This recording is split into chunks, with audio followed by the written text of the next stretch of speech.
Conte, Mourinho, Pochettino, Nuno, Thomas Frank now, there is an absolute sort of convoy of managers with great reputations who have walked into that football club and can't about turn the... Only one won something, though. Good point. Big Ange, you dirty little bastard.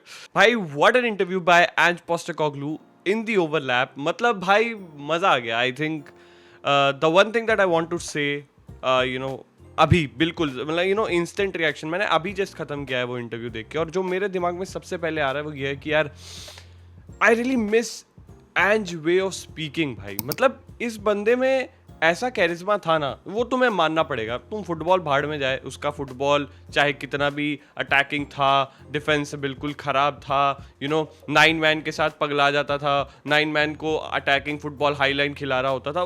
That doesn't matter for me. इस बंदे का बोलने की जो capability है ना, to convince you, to get inside of your head and think कि भाई इस बंदे की बात तो सुननी पड़ेगी, दैट इज जस्ट इनसेन. मैं सच बता रहा हूँ, उस ओवरलैप का interview I was just going through it, क्योंकि स्टार्टिंग में ना एंज पोस्टेकोग्लू नहीं आता, वो मिडल में आता है, ठीक है. तो जैसे ही वो आया ना, I got focus because the way he speaks ना, you want to listen every word out of it. So भाई, hats off to him, the way he handled even during his Tottenham time, जिस तरीके से उसने press conference handle किया था, it is great and it is so enjoyable to listen to him. But that's not the focus of this video. The reason why I'm making this video is to discuss some of the few points that he has discussed and he has said. Bhai, Ange Postecoglou has ripped Spurs hierarchy apart, और उसके ऊपर बात करना बहुत ज़्यादा ज़रूरी है. सी, इस इंटरव्यू की बहुत हाइप थी कल से, जब से टीजर रिलीज किया था ओवरलैप ने, उसके बाद से there was a big hype कि यार क्या बात होने वाली है. And rightly so. The issues that we already know that is present in Spurs, उसी के ऊपर बात की गई. And जो निष्कर्ष, जो समरी, जो आपको बॉटम लाइन निकल के आई है, वो ये है that Spurs is not a serious club and Spurs is not a big club. Am I surprised? No, I don't think so. क्योंकि जिस बेसिस पे Spurs को बिग क्लब नहीं बोला जा रहा है, वो है wages, wage structure. And I totally agree with it यार. हम लोग अभी 7th पे आते हैं in the weekly wages. Even Aston Villa has better wage structure and they spend on the players more as compared to Tottenham, and that is such a bad thing to have. मतलब भाई, आप दुनिया के one of the most profitable sports club हो, तब भी आप अपने लेवल को, अपनी एम्बिशन को मीट करने के लिए प्लेयर्स को वेजेस नहीं दे रहे हो. That is such a bad thing to do. यही तो प्रॉब्लम है ना हमारे बीच में और चेल्सी के बीच में, या हमारे बीच में और आर्सेनल के बीच में. The only reason why Arsenal stand where they are today is because they have improved that.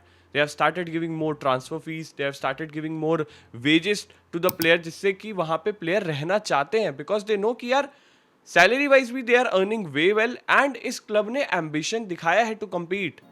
हमारे क्लब ने दोनों में से कुछ नहीं किया है. आप बस बोलते हो कि यार we have to compete for titles, we want to win Champions League and Premier League, but what are you showing off? You are showing off nothing. एंज ने बोला कि because he finished 5th, उसे एक स्ट्राइकर मिला, एक proper proven striker, which was Dominic Solanke, and 3 teenagers मिले. But हमने Champions League में पहुंचने के बाद कौन से साइन कर लिए प्लेयर यार? आप ये देखो ना.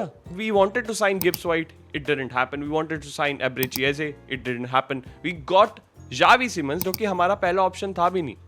एंड आई थिंक मैं इकलौता वही एक प्लेयर कह सकता हूँ जो एक मार्की साइनिंग थी हमारे लिए, नहीं भी Mohammed Kudus. But Did we ever sign a player जिसने एक का एक सीलिंग बहुत ऊपर एक्सपेंड कर दी हो, who was already a star?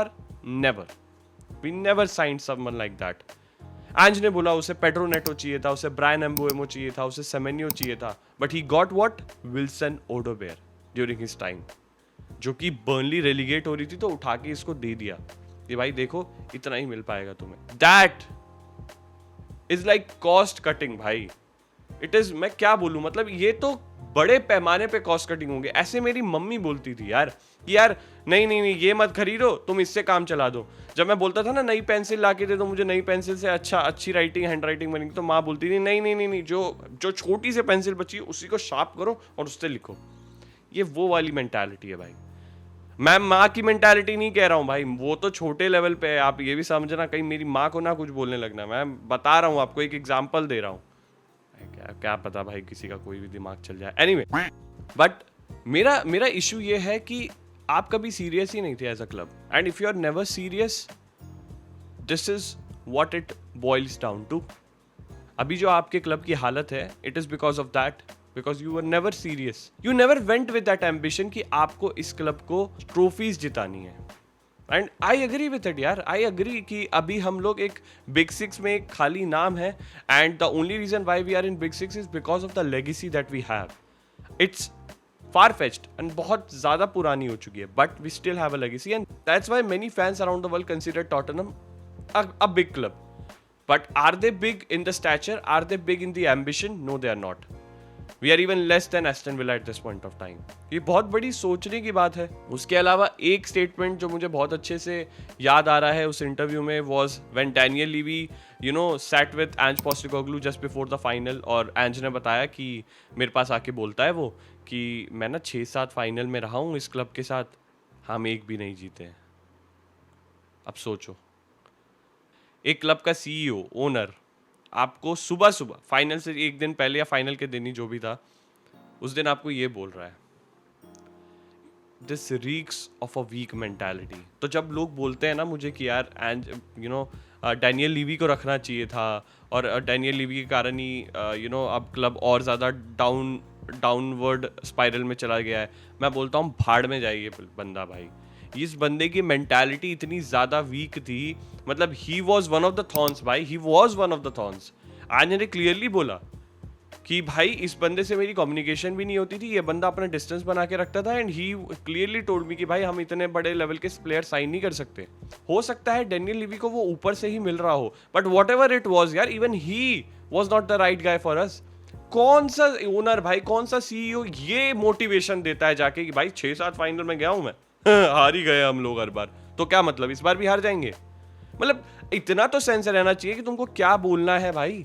मतलब मैं बस ये बताना चाह रहा हूँ that how much weak Daniel Levy was, especially as if I talk about the mentality आपकी होनी क्या चाहिए. मैं होता तो मैं एंज को ये बोलता भाई कि यार देख, you have a chance to make a history and you can do that, I believe in you. Simple. He did that basically.